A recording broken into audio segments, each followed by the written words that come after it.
E aí pessoal, do canal da LT Academy. Esse daqui é um vídeo onde a gente vai testar esse formato aqui de eu mostrar alguns projetos aí especiais na área de blockchain. De forma rápida aí, um resumo rápido só para dar uma entrada em uma inicialização nesses projetos, nesses novos projetos. Novos e antigos, né, os principais aí da área de blockchain, alguns dos meus favoritos, outros que são mesmo mais falados aí na área. Então, vamos ao vídeo. Como já está aqui, né? A Solana é uma plataforma focada ali em velocidade, principalmente, tá? Em escalabilidade. O tempo do bloco, né? São mais ou menos 40 milissegundos. E eles conseguem até 59 mil transações por segundo. Então, mais ou menos ali o da Visa, o que a Visa consegue, ou até mais. E, e isso com 50 validadores globais, né? Globalmente distribuídos. É uma plataforma aí que tem escalabilidade mais ou menos horizontal, pelo menos no armazenamento. É uma espécie de charging, eles não gostam de falar que é charging, mas é um armazenamento horizontal. O gerenciamento de contas tem uma escalabilidade ele baseada em hardware, então ele aproveita todo o hardware dos nós a nível fundamental. Então eles têm muitas otimizações nessa área de paralelismo, de uso de GPUs, de núcleos, né, CUDA, para otimizar aí o processamento de transações e algumas otimizações em rede também, que eu já vou falar um pouquinho mais aprofundado ali. Transações baixas, né? Ali uma quantidade considerável de validadores. Para ter uma ideia, o Bitcoin mais ou menos 3 pools, ou seja, 3 validadores, controlam aí mais de 51% da rede. No Ethereum são mais ou menos duas, dependendo ali, duas pools principais que controlam mais ou menos 51% da rede. No Ethereum atual, né? No Ethereum 2.0 eles pretendem mudar radicalmente isso. E aqui eles vão, com mais ou menos 50 validadores, já vão conseguir ter essa escalabilidade. É claro que eles pretendem ter mais validadores, né? É mais ou menos isso daqui é o necessário ali para o comitê, né? Que eles funcionam lá com um sistema de comitê, como a maioria dos protocolos pós, né? De Proof of Stake. Eles têm um sistema de comitê aí, de época, de slot. E 50 validadores aí já é o suficiente para eles terem uma rede mais ou menos descentralizada aí. Mas é claro, quanto mais validadores, mais seguro. Quanto mais validadores geograficamente distribuídos e com um sistema ali de recompensa em penalidades e teoria dos jogos ele bem construído, quanto mais validadores, melhor, mais rápido, mais segura a rede. No caso de sistemas fragmentados, né? Quanto mais rápido também. Nesse caso aqui, eles não usam charge, tá? Eles usam um sistema de escala de hardware, né? E em algumas partes eles usam algo que seria análogo ao charge, mas eles dizem que não é charge. E também a estrutura, o funcionamento da VM, ela não funciona como charge. Então é mais ou menos correta essa afirmação. Que a VM do charge ela tem algumas limitações e algumas vantagens diferentes aí que são incompatíveis com um sistema que não usa charge.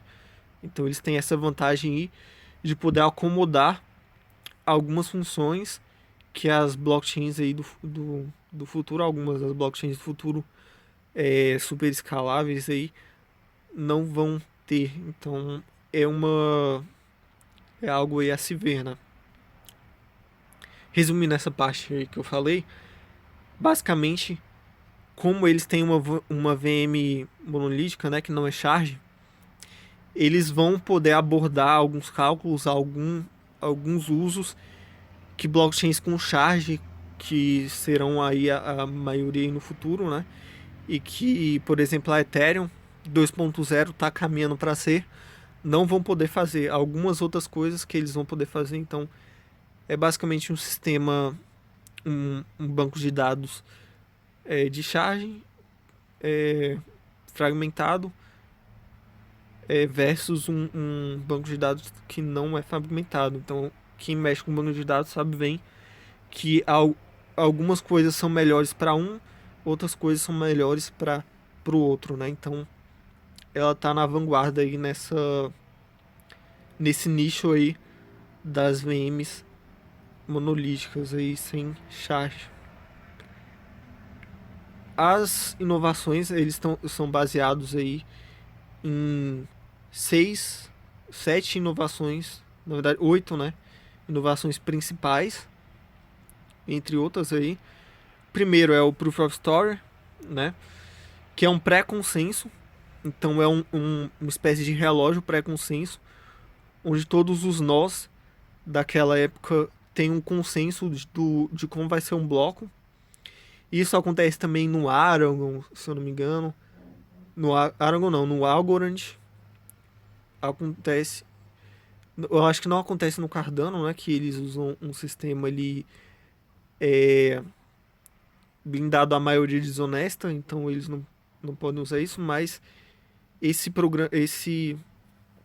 recurso ele facilita a gente ter um sistema com uma finalização mais rápida de bloco. Então, no Bitcoin você precisa de 6 confirmações lá para ter a segurança de que não vai ser convertido. Aqui só precisa de uma confirmação, o pré-consenso deles ali, que já está firmado ali o bloco principal. Tem essa diferença aí entre os blockchains.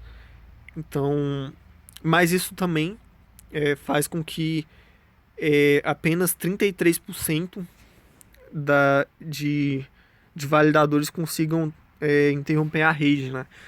Aquela questão lá da tolerância bizantina, né? 30%, 33% de tolerância bizantina por causa disso. Que também acontece aí no sistema de charging e algumas outras blockchains. Inclusive, eu vou fazer um vídeo depois sobre outro projeto que consegue 80% de resistência bizantina e ainda consegue ter uma escalabilidade bem interessante. O outro inovação deles, né, junto com o Proof of Story, né, que é o PBFT. Então, eles têm torres que basicamente as torres de consenso mesmo, que são supercomputadores aí.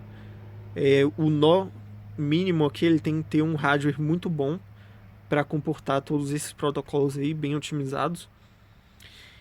E essas torres BFT, eles promovem ali um consenso da rede. E que você volta lá, delega. Você delega basicamente um Proof of Stake delegado. Você delega lá e consegue uma resistência bizantina de 33%. A turbina, né, que é a propagação de blocos, é um protocolo ali de propagação de blocos que faz com que não tenha uma sobrecarga de banda, né, como 50 e tantos por cento de transações causariam um congestionamento de banda muito forte. Graças a esse sistema, eles conseguem otimizar isso, né? O Gulfstream, né? Que é o protocolo lá de mempool, de transações aí do protocolo lá de mempool, que é basicamente essa coisa, né, de delegação. Eles têm alguns protocolos especiais para isso.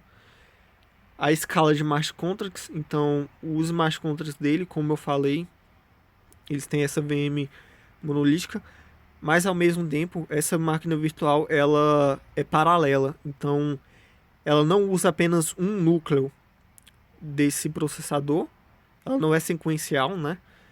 ela é paralela, então ela usa todos os núcleos e você consegue ali ter smart contracts rodando em diferentes núcleos, então vários smart contracts rodando de uma vez, ao contrário das outras VMs que tem ali uma pilha em que cada smart contract tem a sua vez ali no processamento, né, no tempo de bloco lá. O Paperline, né, que é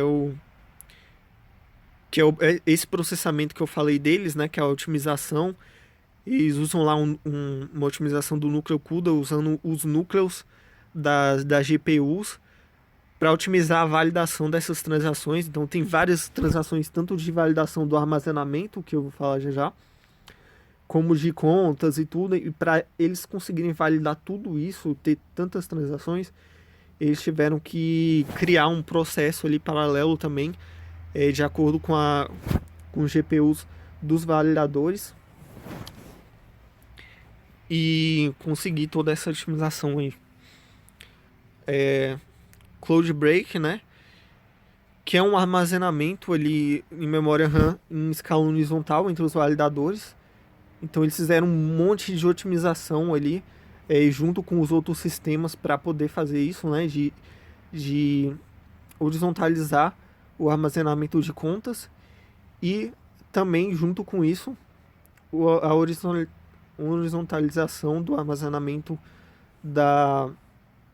dos arquivos, né? Vai ter os arquivadores que vão receber uma certa ali para armazenar o histórico de transações, que vai ser quase que fragmentado. Então, dependendo do quanto o arquivista tem de local disponível de armazenamento, a rede vai delegar uma parte desse armazenamento para vários nós, e aí o histórico de transações vai estar basicamente fragmentado. Eles não gostam de falar fragmentado, mas é uma espécie de fragmentação horizontal ali do histórico de armazenamento. Eles têm todo um sistema aí baseado em provas de armazenamento, então sempre esses arquivistas vão ter que estar enviando provas de que eles estão armazenando, né? E vai estar solicitando essas provas e validando de que eles estão armazenando essa quantidade X ali de armazenamento e que estão propagando esse histórico aí para quem quiser consultar. Então, com essas inovações, eles agrupam tudo, mais umas outras, para formar essa blockchain aí super escalável, com uma escalabilidade limitada, mas é suficiente ali para muitos dApps, muitas formas dele de utilizar. Então é isso basicamente, tá? Eles têm engenheiros aí com experiência em várias corporações, várias startups, empresas aí importantes, campos de científicos, né? Então é uma equipe de peso aí, uma equipe muito boa. Alguns vídeos aí, algumas questões. Eles têm um trabalho bem interessante no 5G, né? Em escalabilidade de rede no 5G e uso e tudo mais. Estão tentando trazer muita coisa do espaço DeFi, né? O espaço de finanças descentralizadas, para fazer aplicativos que usam a plataforma. Tem parcerias aí com essas empresas. Tem alguns esquemas aqui para familiarizar desenvolvedores. Então eles usam a máquina virtual, mesma máquina virtual da Libra, tá? Do Facebook, a Move, se eu não me engano. E as mesmas linguagens, tem compatibilidade para as mesmas linguagens. E outras máquinas virtuais talvez eles vão estar adicionando também. Então ele já tem aqui alguns cursos, já tem algumas formas aí de você que está querendo desenvolver nessa plataforma, comece. Então é isso, pessoal. Até o próximo vídeo. Inscreva no canal e até mais.